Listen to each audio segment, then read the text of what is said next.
Every country on earth at the moment is reforming public education. There are two reasons for it. The first of them is economic. People are trying to work out, how do we educate our children to take their place in the economies of the 21st century? How do we do that? Given that we can't anticipate what the economy will look like at the end of next week, as the recent turmoil is demonstrating. How do we do that? The second, though, is cultural. Every country on earth is trying to figure out, how do we educate our children so they have a sense of cultural identity and so that we can pass on the cultural genes of our communities while being part of the process of globalization. How do we square that circle? The problem is they're trying to meet the future by doing what they did in the past. And on the way, they're alienating millions of kids who don't see any purpose in going to school.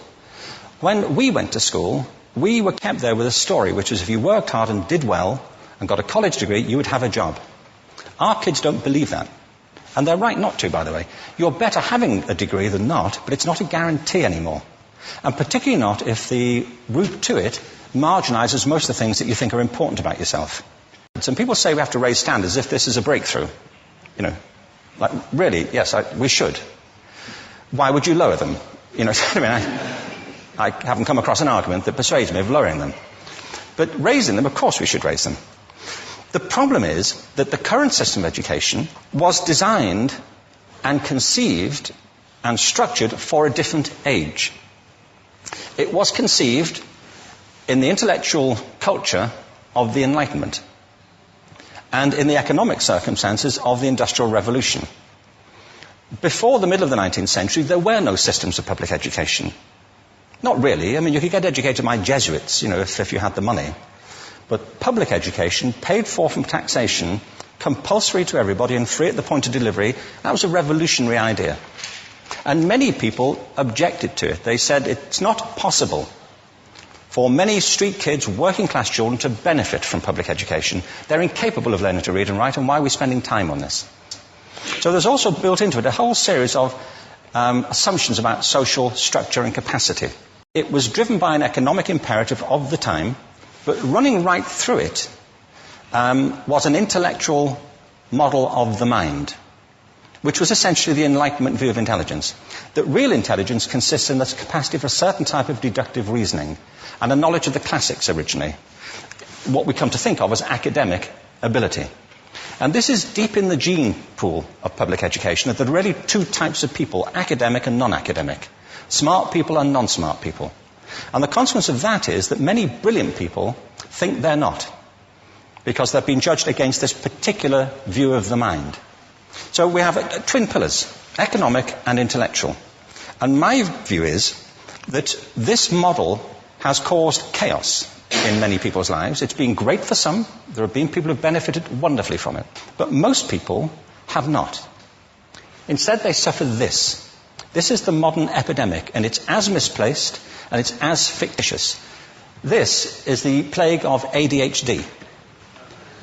Now, this is a map of the incidence of ADHD in America, or prescriptions for ADHD. Don't mistake me here. I don't mean to say there is no such thing as attention deficit disorder. I'm not qualified to say if there is such a thing. I know that a great majority of psychologists and paediatricians think there is such a thing. But it's still a matter of debate.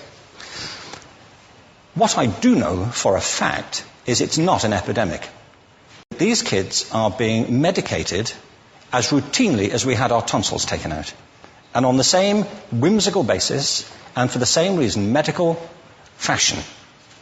Our children are living in the most intensely stimulating period in the history of the earth. They're being besieged with information and calls for their attention from every platform, computers, from iPhones, from advertising holdings, from hundreds of television channels. And we're penalizing them now for getting distracted. From what? You know, boring stuff. At school, for the most part. It seems to me it's not a coincidence totally that the incidence of ADHD has risen in parallel with the growth of standardized testing. Now, these kids are being given Ritalin and Adderall and all manner of things, often quite dangerous drugs, to get them focused and calm them down. But according to this, attention deficit disorder increases as you travel east across the country. People start losing interest in Oklahoma.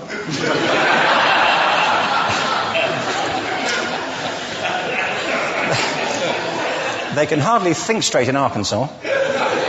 And by the time they get to Washington, they've lost it completely. And there are separate reasons for that, I believe. It's a fictitious epidemic. If you think of it, the arts, and I don't say this exclusively of the arts, I think it's also true of science and of maths, but I say about the arts particularly because they are the victims of this mentality currently, particularly. The arts especially address the idea of aesthetic experience. An aesthetic experience is one in which your senses are operating at their peak, when you're present in the current moment, when you're resonating with the excitement of this thing that you're experiencing, when you are fully alive.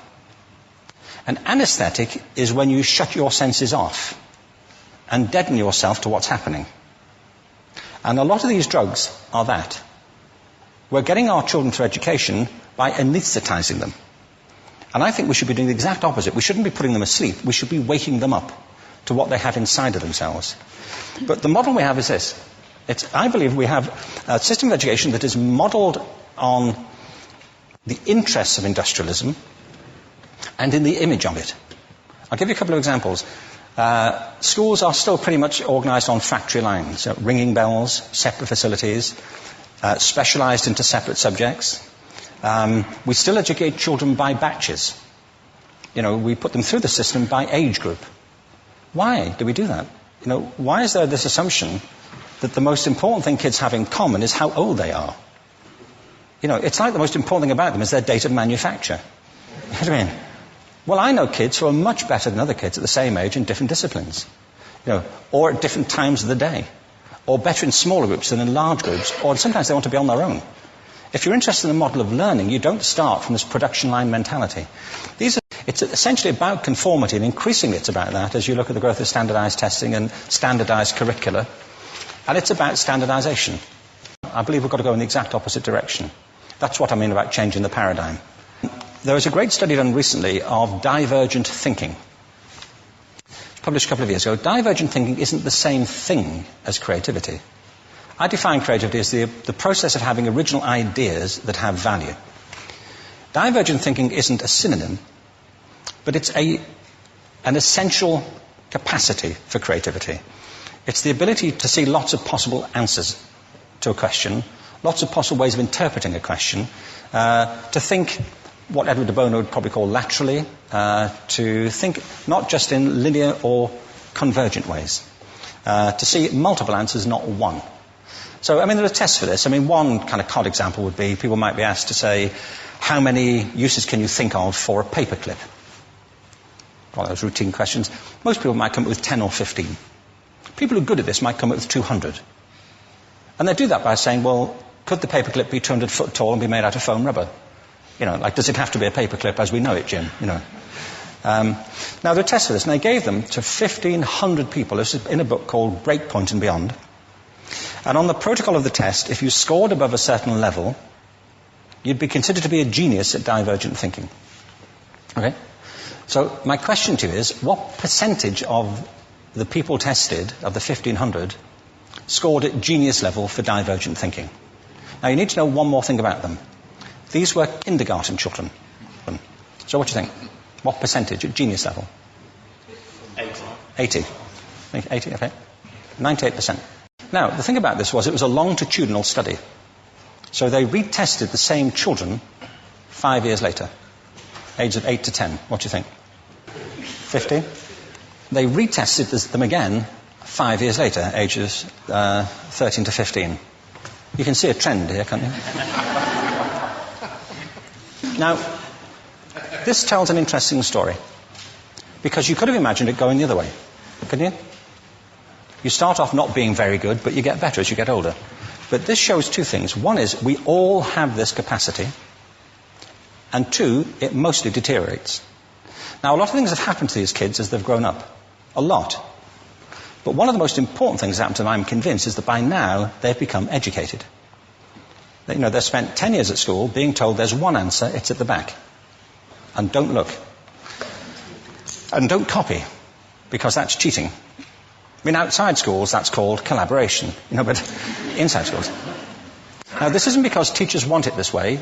It's just because it happens that way. It's because it's in the gene pool of education. We have to think differently about human capacity. We have to get over this old conception of academic, non-academic, abstract, theoretical, vocational, and see it for what it is, a myth. Secondly, we have to recognize that most great learning happens in groups, that collaboration is the stuff of growth.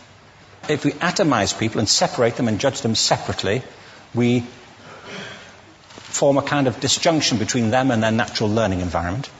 And thirdly, it's crucially about the culture of our institutions, the habits of the institution and the habitats that they occupy.